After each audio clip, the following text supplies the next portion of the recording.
नमस्ते दोस्तों। इतिहास सिर्फ क्लास में एक विषय नहीं है, बल्कि यह जीवन में भी एक विषय है। अब इस वीडियो में हम भारत के बारे में जानेंगे। इस वीडियो को सपोर्ट करने के लिए एक लाइक जरूर करें। तो अब चलते हैं हमारे टॉपिक की ओर। भारतीय इतिहास को 3 भागों में बांटा गया है। पहला प्राचीन भारत, दूसरा मध्ययुगीन भारत, तीसरा आधुनिक भारत। तो सबसे पहले हम प्राचीन भारत के बारे में जानेंगे। प्राचीन भारत को सरल शब्दों में समझाया जाए तो भारत के प्रारंभिक काल की इतिहास को ही प्राचीन भारत कहते हैं। 3600 बीसीई से 500 सीई तक की घटनाओं को प्राचीन भारत का इतिहास माना जाता है। दूसरा है मध्ययुगीन भारत। यह प्राचीन भारत और वर्तमान भारत के बीच की अवधि का इतिहास है, जिसे मध्यकालीन इतिहास कहा जाता है। यह 500 सीई से 1500 सीई तक की अवधि को कवर करता है। अब तीसरा है आधुनिक भारत। आधुनिक भारत का मतलब वही भारत है जिसमें हम आज जी रहे हैं। यह 1500 सीई से वर्तमान तक की अवधि को कवर करता है। इसलिए इस वीडियो में आगे बढ़ने से पहले आइए एडी, बीसी, बीसीई, सीई के बारे में जान लें। ये अक्षर इतिहास में अनिवार्य रूप से उपयोग किए जाते हैं। इनके बारे में जानने से हमें इतिहास का सही अर्थ समझने में मदद मिलेगी। यहाँ बीसी और एडी संक्षिप्त रूप हैं, जो एक समय अवधि को दर्शाने के लिए उपयोग किए जाते हैं। बीसी का मतलब बिफोर क्राइस्ट होता है, यानी यीशु मसीह के जन्म से पहले के वर्षों को बीसी कहा जाता है। एडी का मतलब अन्नो डोमिनी होता है, जो लैटिन भाषा में है, और इसका अर्थ ईसा मसीह के जन्म के बाद का वर्ष होता है। एडी समय अवधि में यीशु मसीह के जन्म से वर्ष की गिनती शुरू होती है। उदाहरण के लिए 2025 को 2025 एडी कहा जाता है। बीसी का मतलब बिफोर क्राइस्ट होता है, यानी यीशु मसीह के जन्म से पहले की पूरी समय अवधि को बीसी कहा जाता है। यहाँ एक रोचक बात यह है कि बीसी गिनती उल्टी दिशा में होती है। उदाहरण के लिए 300 बीसी का मतलब है कि यह 8 एडी से पहले का वर्ष था, यानी यीशु मसीह के जन्म से 300 साल पहले। एक और महत्वपूर्ण बात यह है कि इस डेटिंग पद्धति में 0 नहीं होता, यानी 1 बीसी के बाद सीधे एंड एडी शुरू हो जाता है। ग्रेगोरियन कैलेंडर में वर्षों को दर्शाने के लिए इन संक्षिप्त का उपयोग किया जाता है। कुछ कारणों की वजह से हमारा भारत भी इन संक्षिप्त रूपों का उपयोग सैकड़ों वर्षों से कर रहा है।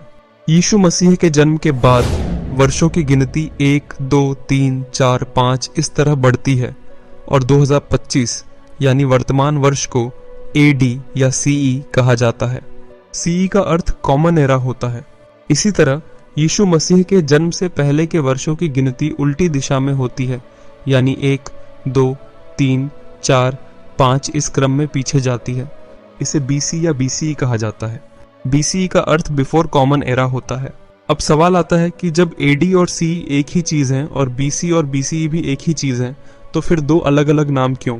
इसका कारण यह है कि एडी और बीसी के नाम ईसाई धर्म से जुड़े हुए हैं, क्योंकि एडी का मतलब यीशु मसीह का वर्ष होता है, लेकिन सीई और बीसीई को धार्मिक तटस्थता, सेकुलरिज्म बनाए रखने के लिए अपनाया गया, ताकि इसे सभी संस्कृतियों और धर्मों के लोग बिना किसी धार्मिक संदर्भ के इस्तेमाल कर सकें। तो सबसे पहले हम प्राचीन भारत के बारे में जानेंगे। प्राचीन भारत को कई भागों में विभाजित किया गया है। आइए देखते हैं कि यह विभाजन कैसे किया गया है। प्रागैतिहासिक काल, प्री हिस्टोरिक पीरियड, सिंधु घाटी सभ्यता, इंडस वैली सिविलाइजेशन।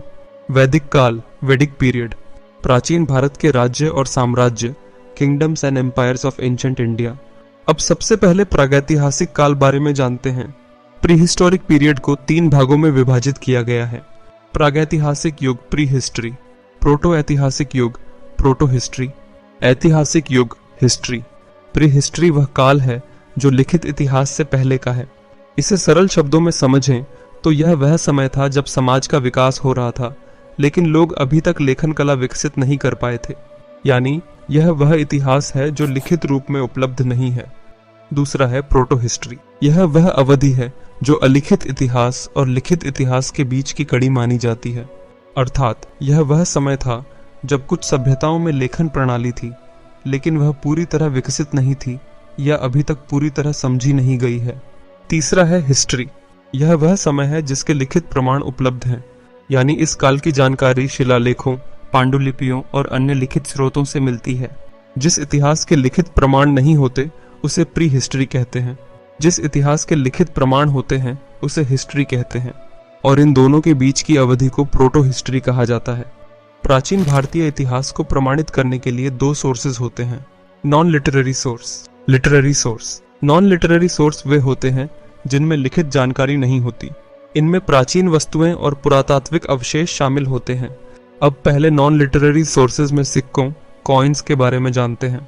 प्राचीन भारत में करेंसी कागज के रूप में नहीं बल्कि सिक्कों के रूप में प्रचलित थी। भारत में पाए गए सबसे पुराने सिक्के मुख्य रूप से चांदी, तांबे और सोने से बने थे। बाद में सिक्कों पर राजाओं, देवताओं, तिथियों और अन्य महत्वपूर्ण नामों और प्रतीकों को अंकित किया जाने लगा। ये सिक्के पाए गए स्थान उनके प्रचलन वाले क्षेत्र को दर्शाते हैं। ये सिक्के विभिन्न शासक वंशों के इतिहास को बताने में सक्षम हैं। इन सिक्कों के अध्ययन को न्यूमिस्मेटिक्स कहा जाता है। नॉन लिटरेरी सोर्सेज में दूसरा है आर्कियोलॉजी। यह प्राचीन स्थलों को व्यवस्थित रूप से परत दर परत खुदाई करके वहां के लोगों के भौतिक जीवन के बारे में जानकारी प्राप्त करने का विज्ञान है। इस खुदाई में मिले अवशेषों की उम्र और उनकी सटीक तिथि का निर्धारण रेडियो कार्बन डेटिंग पद्धति के अनुसार किया जा सकता है। नॉन लिटरेरी सोर्सेज में तीसरा सोर्स इंस्क्रिप्शंस है। प्राचीन काल में लोग राज्य के नियम, ग्रंथ और महत्वपूर्ण घटनाओं को मिट्टी की पट्टिकाओं या पत्थरों पर लिखा करते थे। ऐतिहासिक घटनाओं, शासन प्रणाली तथा उस समय की सामाजिक और राजनीतिक परिस्थितियों को समझने में शिलालेख बहुत सहायक होते हैं। नॉन लिटरेरी सोर्सेज में चौथा है फॉरेन अकाउंट्स। उस समय भारत में ग्रीक, चाइनीज और रोमन यात्री आया करते थे। वे हमारे देश का इतिहास जानकर कुछ पुस्तकें लिखते थे। ग्रीक के मेगास्थीन्स ने इंडिका नामक पुस्तक में मौर्य साम्राज्य और उनकी शासन प्रणाली के बारे में महत्वपूर्ण जानकारी लिखी। चाइनीज यात्री ह्वेनसांग ने भारत का दौरा किया और हर्षवर्धन के शासनकाल में भारत की स्थिति तथा नालंदा विश्वविद्यालय की महानता का विस्तार से वर्णन किया। इसी तरह ग्रीक भाषा में भारत और रोमन साम्राज्य के बीच के बंदरगाहों और वस्तुओं के बारे में महत्वपूर्ण जानकारी लिखी गई है। अब हम लिटरेरी सोर्स के बारे में जानेंगे। लिटरेरी सोर्स में पहला रिलीजियस लिटरेचर है। रिलीजियस लिटरेचर का अर्थ प्राचीन भारतीय काल की सामाजिक आर्थिक परिस्थितियों से है। प्राचीन भारत को जानने के लिए यह रिलीजियस लिटरेचर भी उपयोगी साबित हुआ है। यह साहित्य विभिन्न ग्रंथों को शामिल करता है। आइए कुछ उदाहरण देखें, लेकिन पहले वेदों के बारे में जानें। वेदों का नाम सुनते ही कई लोग सोचते हैं कि यह किसी विशेष समुदाय या धर्म से संबंधित है, लेकिन यह सच नहीं है। जब मनुष्य धरती पर आया तो उसे कौन कौन से कार्य करने चाहिए, कौन से कार्य नहीं करने चाहिए और इस धरती की प्रकृति की रक्षा करते हुए कैसे जीवन जीना चाहिए, इसी को महर्षियों ने तय किया। यही जीवन शैली वेद कहलाती है। ये वेद 4 प्रकारों में विभाजित किए गए हैं। पहला ऋग्वेद, दूसरा सामवेद, तीसरा यजुर्वेद, चौथा अथर्ववेद। इन्हीं वेदों के अलावा उपनिषद, बौद्ध धर्म, जैन धर्म, महाभारत और रामायण को भी साहित्यिक स्रोतों के रूप में माना जाता है।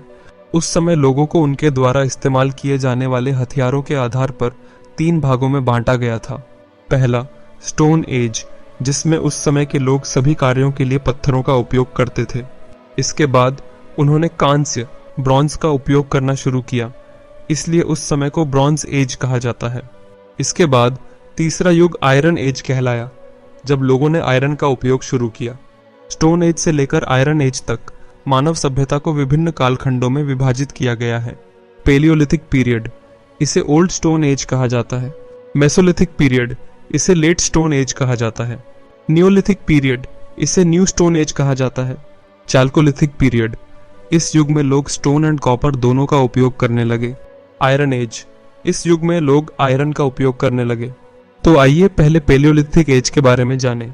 पैलियो का अर्थ है ओल्ड और लिथिक का अर्थ है स्टोन, इसलिए पैलियोलिथिक युग को ओल्ड स्टोन एज कहा जाता है। पैलियोलिथिक शब्द को 1865 में सर जॉन लुबॉक नामक व्यक्ति ने खोजा था।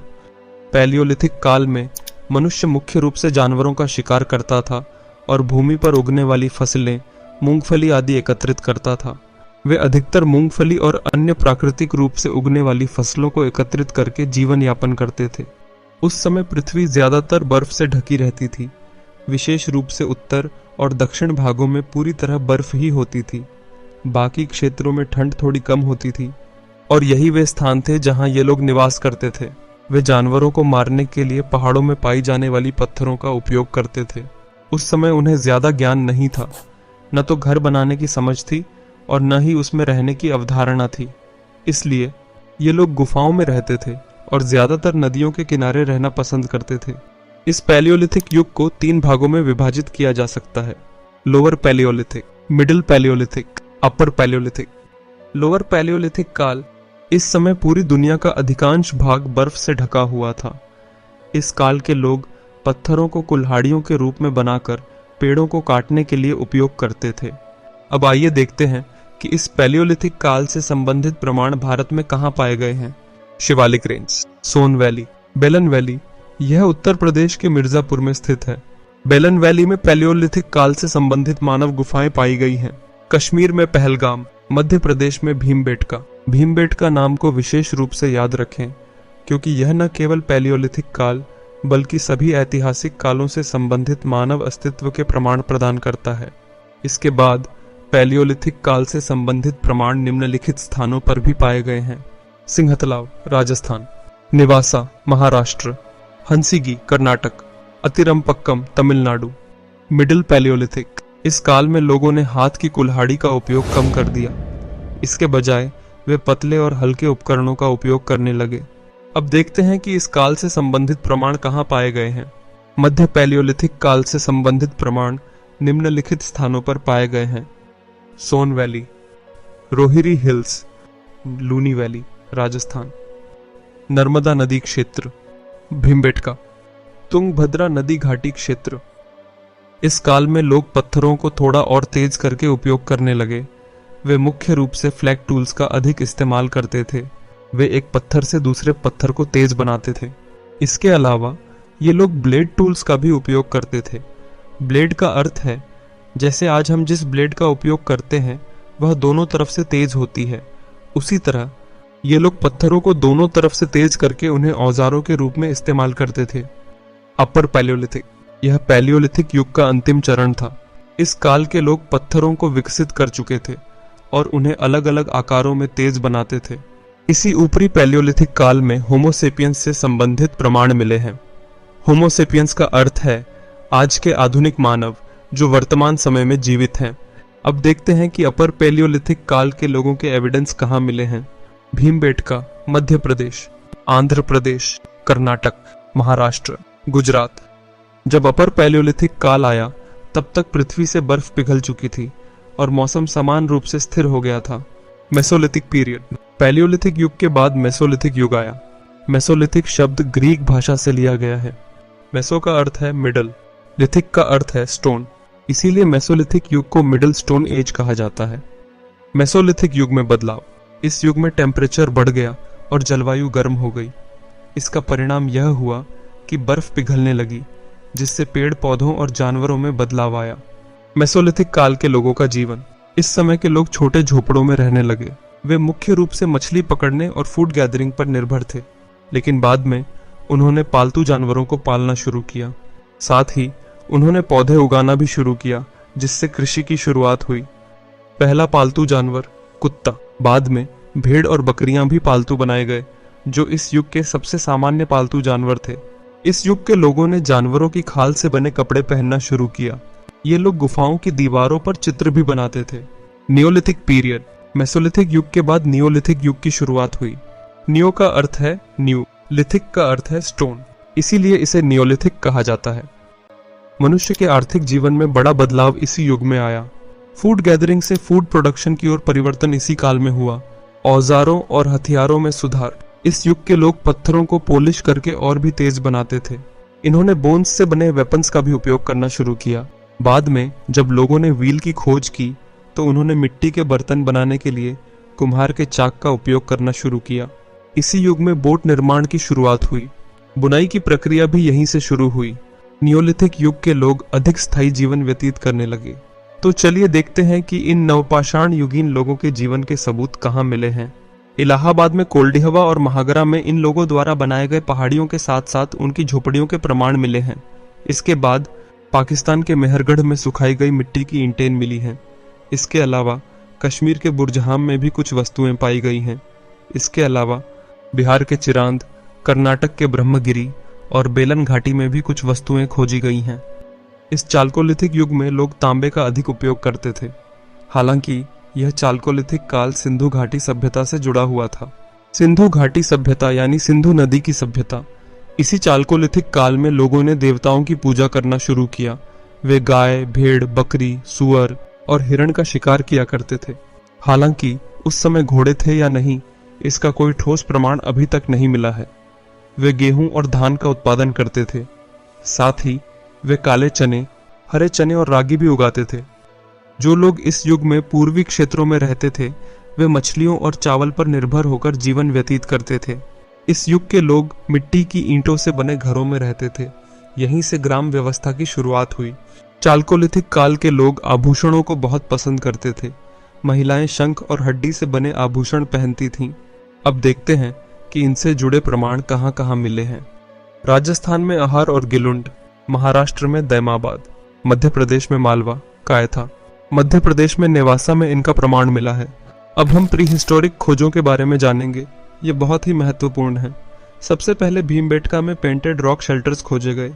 पेंटेड रॉक शेल्टर्स का मतलब है पहाड़ों और चट्टानों पर बनी प्राचीन पेंटिंग्स। इसी तरह कपास को नेवासा में खोजा गया था। अतरंजी खेड़ा में वस्त्र मुद्रण, टेक्सटाइल प्रिंटिंग के साक्ष्य मिले हैं। हस्तिनापुर में गन्ने, शुगरकेन के साक्ष्य मिले हैं। इनाम गांव में माता देवी मदर गोडेस की प्रतिमा के साक्ष्य मिले हैं। मेहरगढ़ में सबसे प्राचीन कृषि एग्रीकल्चर के साक्ष्य मिले हैं। कोल्डीवा में सबसे पहले चावल राइस के साक्ष्य मिले हैं। बागोर में जानवरों के पालने डोमेस्टिकेशन ऑफ एनिमल्स के साक्ष्य मिले हैं। अगला, चिरांद में सर्प पूजा सरपेंट कल्ट के साक्ष्य मिले हैं। अगर आपको हमारा वीडियो पसंद आया तो अभी हमारे चैनल को सब्सक्राइब करें और बेल आइकन ऑन करें। अगले वीडियो में हम सिंधु घाटी सभ्यता के बारे में जानेंगे।